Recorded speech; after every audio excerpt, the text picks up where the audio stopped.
Hello everyone, my name is Teja. Welcome back to UPSC Tribe. In this class, we will discuss about the election commission today. In a democracy like India, election commission has a greater role to play. So let's discuss about the election commission. When we look at when we break the term election commission, the word commission is an permanent or a high-level constitutional bodies. Sometimes the word commission is also accredited to some statutory bodies also. So a body which is permanent and which has high-level powers in India to conduct elections is an election commission. Let us see what an election commission is. In India, the election commission is a permanent and an independent body. It is the election commission of India. It is not the election commission government of India. It is an independent body where there is a mentioning in the constitution. The election commission draws its powers directly from the constitution of India. So it is an independent body which has no interference from the government in its functioning. The main aim of election commission is to conduct free and fair elections. Not only free, that means elections which are free from the pressure of the political entities, and also in a fair manner. That means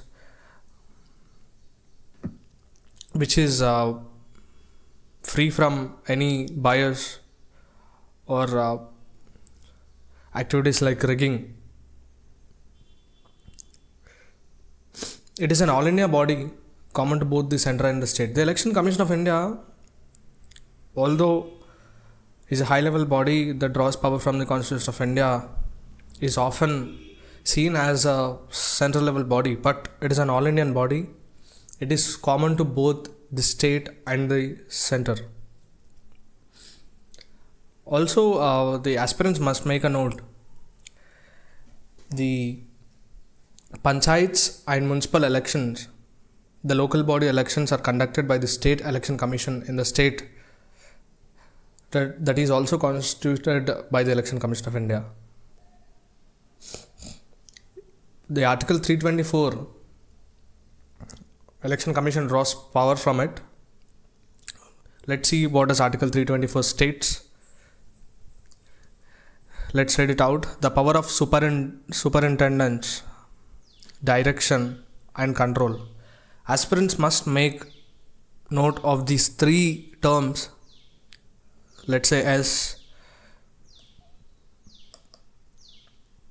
SDC. S stand for superintendence, direction and control. The power of superintendence, direction and control of elections to Parliament, State Legislature and Office of the President and Vice President. It is not only restricted to the conduct of election to the Parliament, that is to Lok Sabha or Rajya Sabha. It has also a greater role to play in the elections of the State Legislature, the Office of the President and the Office of the Vice President. Superintendence means it is the power to oversee, or let's simply say supervision of elections in India, as it is an all India body. The direction, Election Commission often gives directions to political parties on basis of the moral code of conduct during the time of elections. Also, it holds control over the states and centre during the time of elections.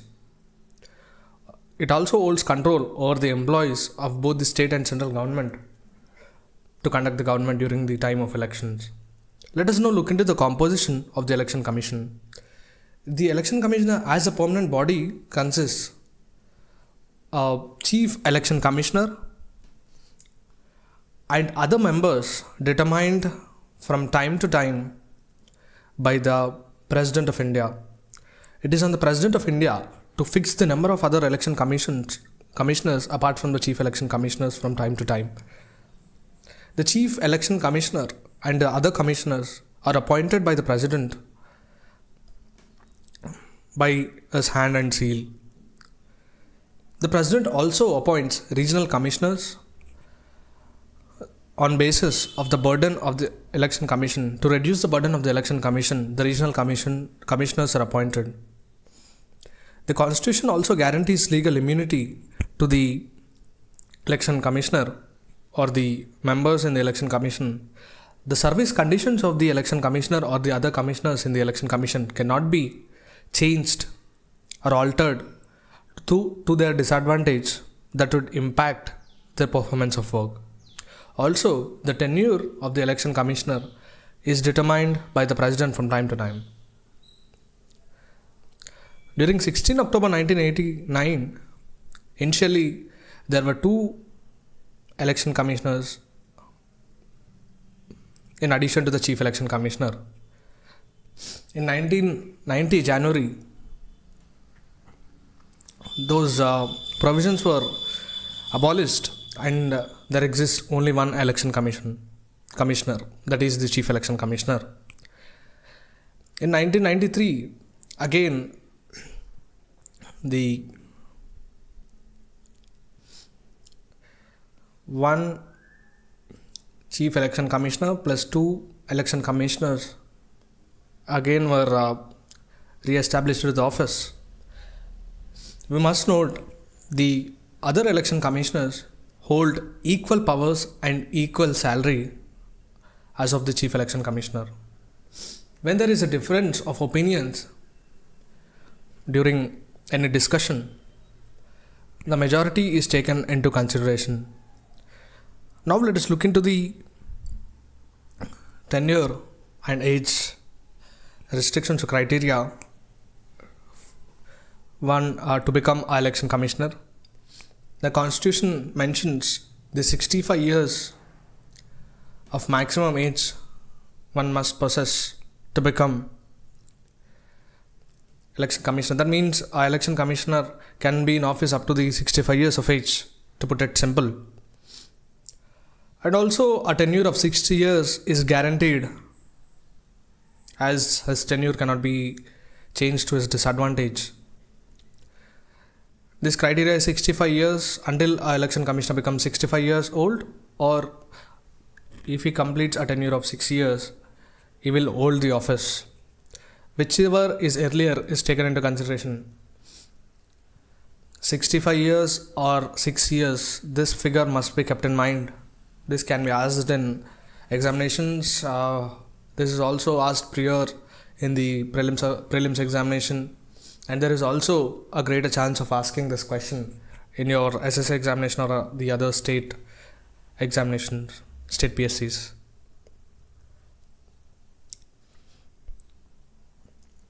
Let us see how independent is the election commissioners. The Constitution guarantees the security of tenure to the election commissioners because it is the highest constitutional body. It is on the election commissioner to perform his duties unbiased manner. So the security of tenure is guaranteed to the election commissioner by the Constitution. The service conditions of the election commissioner, as we discussed earlier, cannot be varied to his disadvantage. That means it cannot be changed in midterm, or the age or the tenure criteria cannot be decreased to his disadvantage, because it will surely show a negative impact on performance or on the conduct of elections in India. The election commissioner or the regional commissioners that were appointed by the President cannot be removed easily. The Chief Election Commissioner can only solely recommend the removal of the regional commissioners or the other election commissioners. The Constitution, there are few disadvantages in the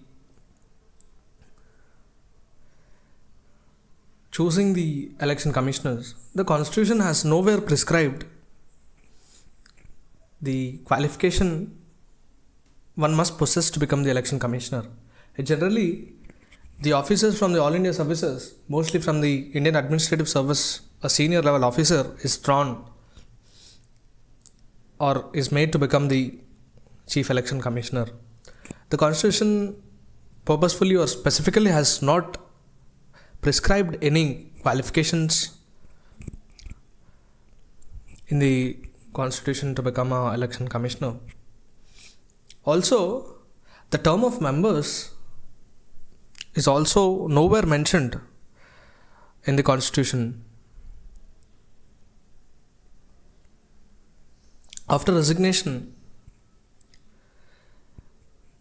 the election commissioners can be part of the government. The post-retirement benefit would negatively impact the performance of the election commissioner during his tenure, because there is higher chances of election commissioner doing favors to a political party he is inclined to or his ideology is inclined to. If there is an understanding between the political party and the election commissioner that is functioning, that the election commissioner after his retirement will be given a prominent political position or importance in the political party, there are higher chances of election commissioner being biased. So the Constitution must have prescribed such note that making disqualification of the election commissioners to participate in the government aftermath of his retirement. Not only in the political party, he can also become the part of the government. So this is it. Now let us discuss the powers and functions of the election commission. Okay,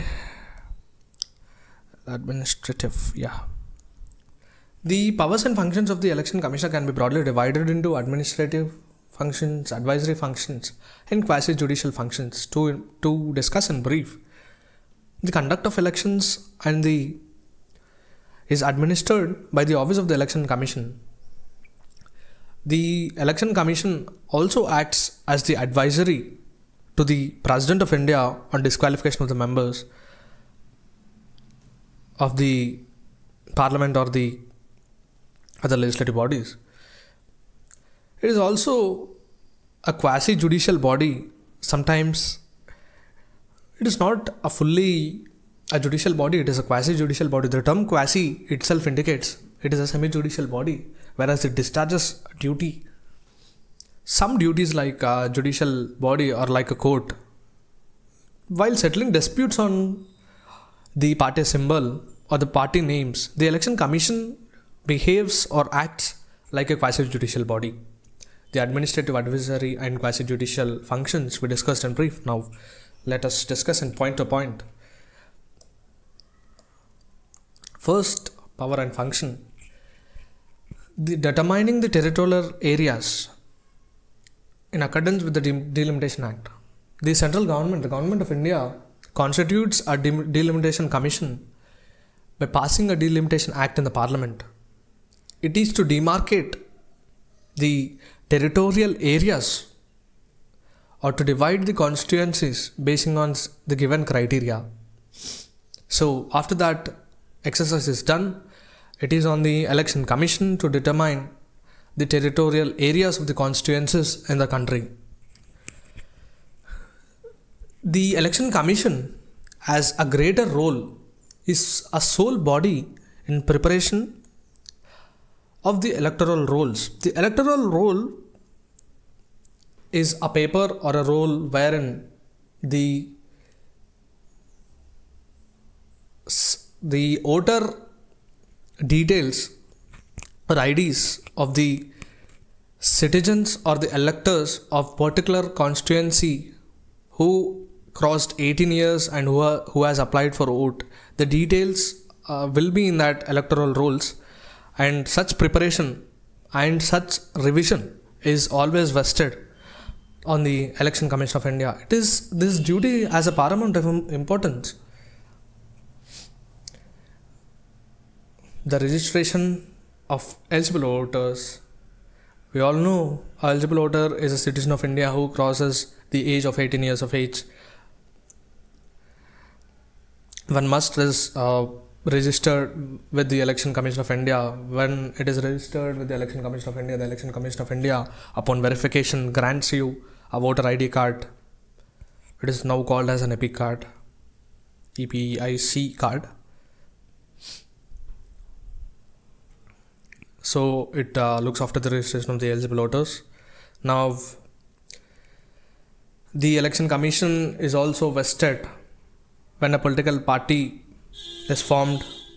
It applies to the Election Commission. The Election Commission then recognizes the political party and allots symbol to such political party registered. So the fourth point is granting recognition to political parties and also allotting the symbols to the political party, because the symbols has a greater importance in the elections of India, because all the voting exercise is purely, the voters mostly, as the literacy rate of India is bit low in the rural areas, the election is purely done on seeing the symbol of the candidate. The voter come to the polling booth and they see the symbol and they cast their vote. The fifth point is, it is a code for settling disputes. I have earlier discussed there arises disputes between the political parties. When such disputes arise, the political parties approach the Election Commission. It may be regarding to the name of the political party or allotting the symbol or the symbols. Let's say a political party has the X name and some other political party registers with the XY name which has X in it. So there may be a greater confusion to the voters while voting. So both the political parties go to the Election Commission, then the Election Commission acts as a quasi-judicial body and settle disputes. Appointing officers. In exercise of the elections, it is a larger exercise. It involves a range of officers, from BLOs to POs to returning officers to CEOs in the state level to election commissioners in the central level. In the main level, there are so many officers involved in the process of election. So during the time of elections, it asks the governor of the state and the president of India to appoint officers of their choice in order to conduct free and fair elections. There is something called as a model code of conduct in India. Whenever there is an election happens, the model code of conduct is released by the Election Commission. It is the code of conduct to the political parties to restrain or to limit their acts, or it is a behavioral code that is imposed by the Election Commission to conduct free and fair elections in India. Also, the Election Commission of India, while the commencement of elections, gives a roster for publicity. It prescribes up to this date and this time the political parties can only do campaign. More than that, no political party can do any campaigning. The roster for publicity or the details of finances regarding the publicity, the Election Commission deals with such thing during the elections. It also advises the president on disqualification. Please keep this in mind. The Election Commission advises the president on disqualification of members of the parliament.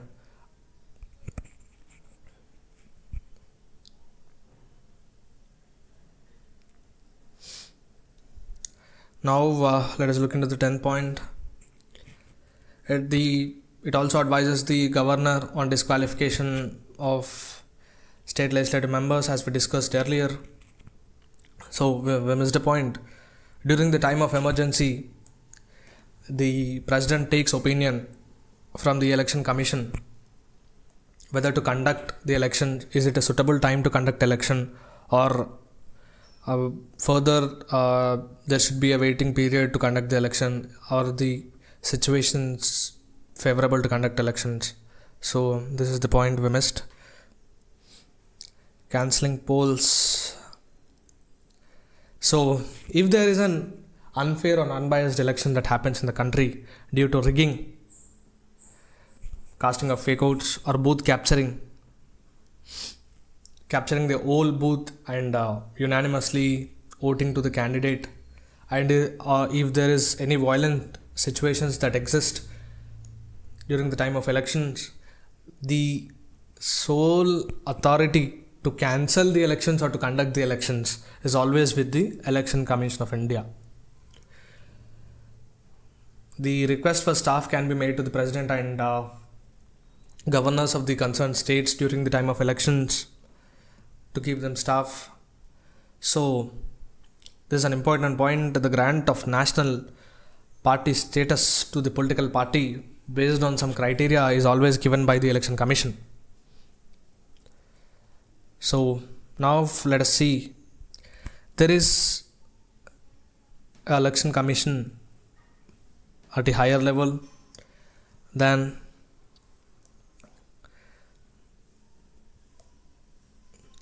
there is CEO at the state level, that is the Chief Election Officer at the state level, and the district collectors in the districts acts as returning officers. In turn, the collectors also appoint in the revenue divisional level or the RDOs as the returning officers. Also, they can appoint the POs in the time of elections. The vision of the Election Commission is to function as the Institute of Excellence, because it is always on the Election Commission to function as an institute par excellence, because it is solely responsible and it is backbone of the democracy. On other hand, the elections are of paramount importance. So the Election Commission of India is always expected to function as an institute of excellence without committing any errors during the conduct of elections or before or preparing the electoral rolls. The mission of Election Commission is to maintain independence, because the excess of elections must not be favorable to any party. It should be unbiased, so it should be independent. The integrity must be protected of the elections. The autonomy must not be compromised during the times of election. The sole mission is to maintain the independence, integrity, and autonomy. The guiding principle of the Election Commission is to uphold the values enshrined in the Constitution. The values that were enshrined in the Constitution are always prescribed for the healthy functioning of the democracy. It is always on the Election Commission to uphold those principles that were prescribed in the Constitution by our constitutional makers for the better future or the better tomorrow. Now, like always, now let us discuss the previous year questions that were asked in the prelims. Like always, I will read out the question first, then together let's solve this thing.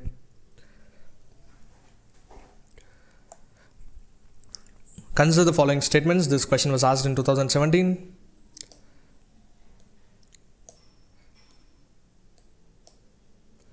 The Election Commission of India is a 5-member body.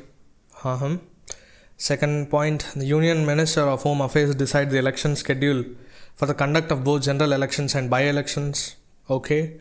Third point is Election Commission resolves the disputes relating to splits or mergers of the recognized political parties. Okay.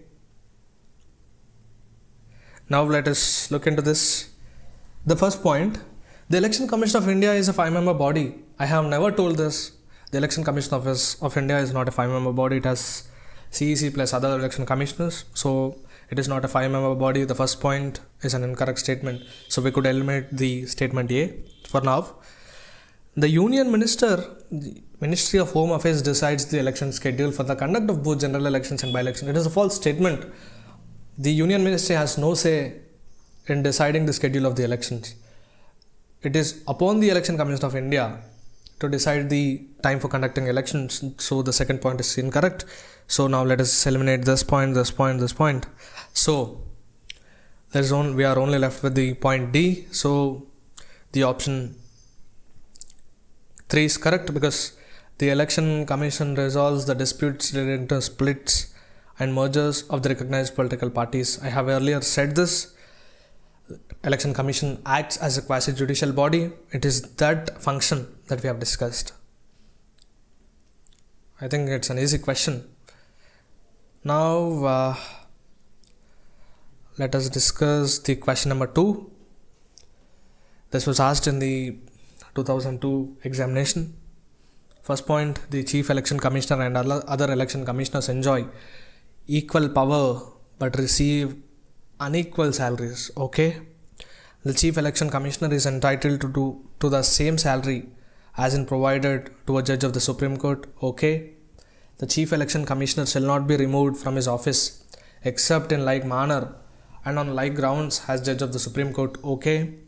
Fourth point, the term of office of the Election Commissioner is 5 years from the date he assumes his office or till the date he attains the age of 62 years. Okay. Now let's follow elimination method in this question. The fourth point is a bit concerning. We have discussed this. I have also asked you to memorize this point. 62 years, 5 years, both looks awkward, or sorry, it might not be a right term to use, but unusual. I have already said it is 6 years and 65 years, so the fourth point is incorrect. So let us eliminate the options with 4 in, which has 4 in it. So from this we can say the fourth point is eliminated. Now first point also looks unusual to me. The Chief Election Commissioner and other election commissioners enjoy equal power but receive unequal salaries. No, they receive equal salaries. They enjoy equal powers and they receive equal salaries. So the first point is also incorrect. So let's eliminate the question which has option 1 in it. So A also stands incorrect. So now we are left with the option B, 2 and 3. Yes, the 2 and 3 is correct. The Chief Election Commissioner is entitled to the same salary as in provided to the judge of the Supreme Court. Yes, is also removed in a manner as the judge of the Supreme Court is removed. Now let us discuss the next question. This is asked in the 2004. Let's read out the statement first. Which of the above are the functions of the Election Commission of India? We have discussed in detail the functions of the Election Commission. I hope you will solve this question with ease. So the first question is superintendence, direction and conduct of free and fair elections. Yes, it is. The Election Commission is obliged to do so. Second point, preparation of electoral rolls for the elections to the Parliament, State Legislature and Office of the President and Vice President. Absolutely correct. The second point is also correct.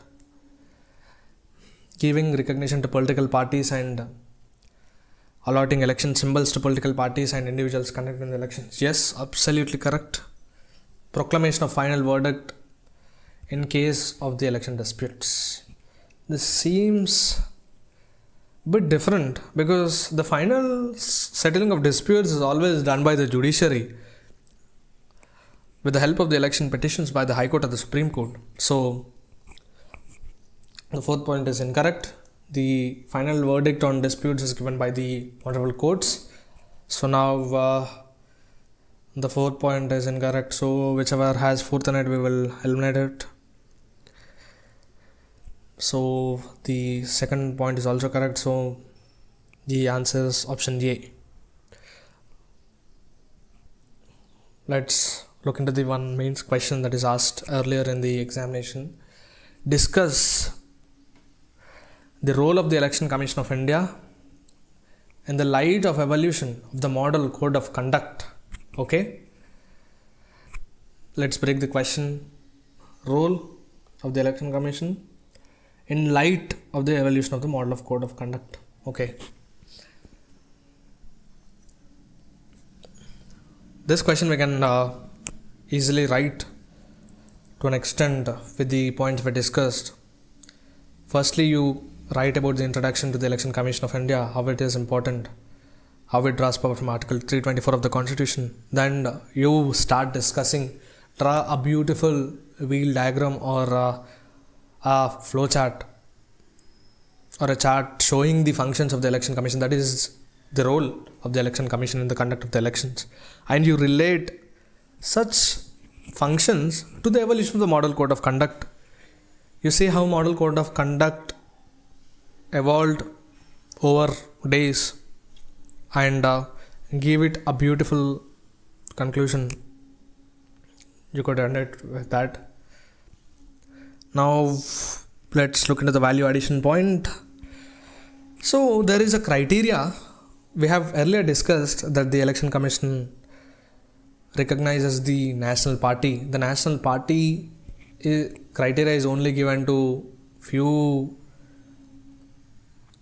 national parties which has met that criteria, not all national parties. So now let us look into that criteria. A party securing 6% of valid polled votes. Valid votes polled. The examiner may confuse you.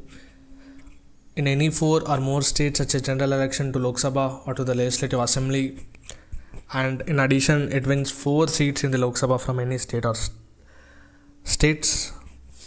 It talks about the percentage, 6% of valid votes in any 4 or more states of the general election to the Lok Sabha or to the Legislative Assembly. 6% of votes must be valid in 4 or more states and in the general elections to the Lok Sabha or to the Legislative Assembly. Also, in addition, it must win 4 seats in the Lok Sabha for any states, from any state or states. It may be in one state or the 1 plus states. Winning 2% of seats in the Lok Sabha at general elections, and these candidates are elected from 3 states. If it has got recognition as a state party in 4 states. This is a complex criteria. There are higher chances as the UPSC prelims paper has become so dynamic and the competition is cutting edge. There's a cutting edge competition. So there's too much competition.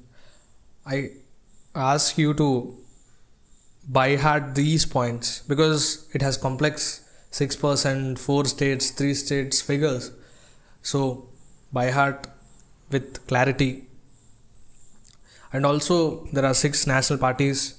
The first is the Bharatiya Janata Party, BJP, the Indian National Congress, Aam Aadmi Party based on Delhi, and other also, of course, it has reached to other states, PSP, NPP, and CPI, that is Communist Party of India, Marxist. NPP is National People's Party.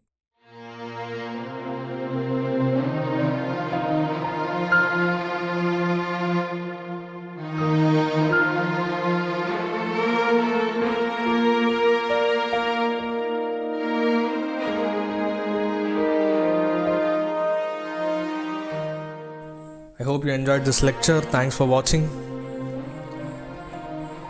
Thank you. Like, share, subscribe and comment. Jai Hind. Signing off, Teja.